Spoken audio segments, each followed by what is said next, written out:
Some of the pros of this are is it's 120 volt. It does have good blowing power. It doesn't get maybe as warm as some of the other blowers, but for the price, it's 130. You can't beat that.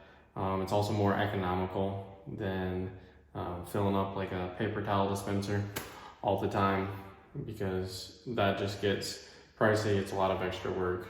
This will save a lot of time.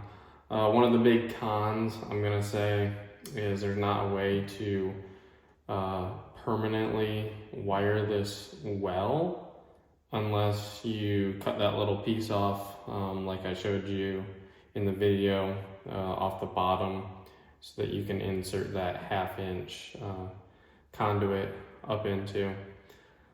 So that's one of the big cons. It is easy to mount to the wall. It firmly attaches to the wall. It's fairly easy to switch out that old cable with the permanent wires that you wire in. So overall, I'm gonna give this like 4.5 stars out of 5. We're gonna see about longevity, see how long it lasts.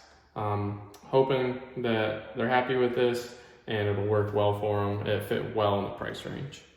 So I'm gonna hardwire it into the wall, add in some conduit and stuff. I would suggest doing the same thing, because you really don't want people messing around with the blow dryer and you got extra cord dangling around. It's just a good idea to get rid of that. So I'm gonna show you guys how to do that. I've messed around with this a little bit. So far it seems like it's really good, and it runs on just regular 120. Not super demanding on the power.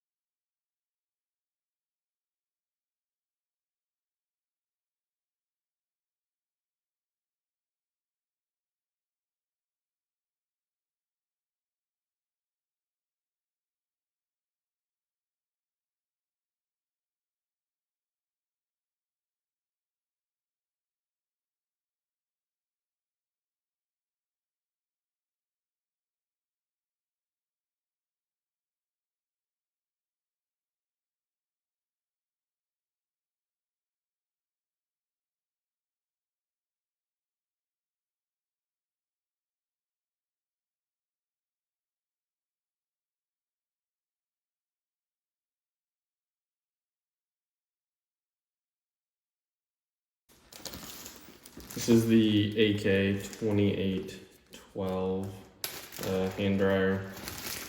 What we're gonna need to do to get this apart so we can figure out how to mount this. There's one on each side. It's just an Allen wrench, and it comes with the Allen wrench to be able to remove this cover.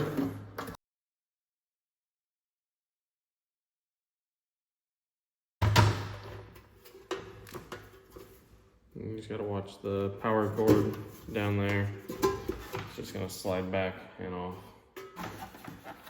So what we're gonna wanna do is remove this cord. We just gotta take this off and then take the old wires out, and we'll get rid of that. And I want the bottom of the dryer plastic, which is right about the bottom of that metal frame, to be flush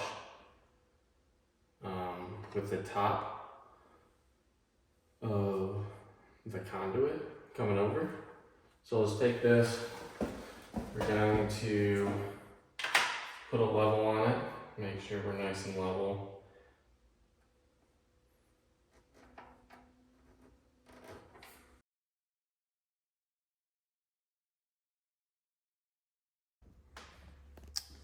So I got all those holes drilled, just temporarily putting those in. We're gonna have to mark all the mounting holes on the bottom and put those in. This one, I'm pretty sure I hit some rebar on, and not worth trying to force it. There's plenty of other supports, so just mount the ones. If you hit rebar, move on. Then once this is all mounted up, we'll start getting the conduit, running it over and wiring it up in.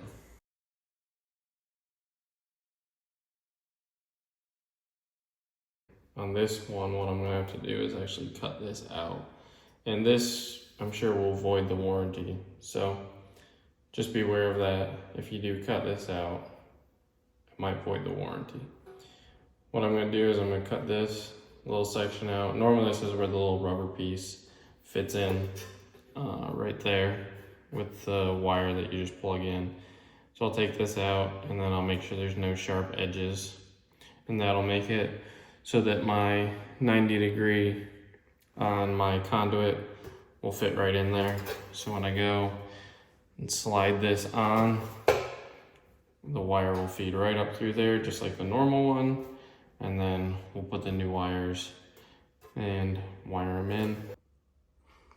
This is what I was talking about. So I cut that little piece out so that this, when you fit it up in there, will slide right over.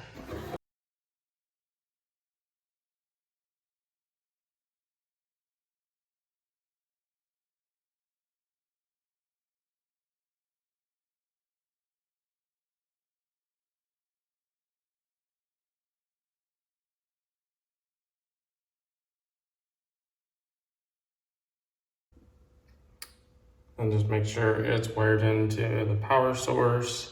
And now we'll go back, flip the breaker on, and test everything out.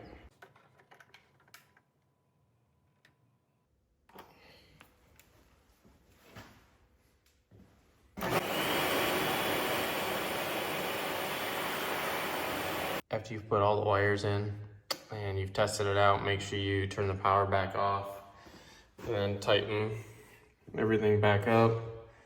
And then you're gonna wanna close your box up, and we'll put our cover back on, and then you should be good.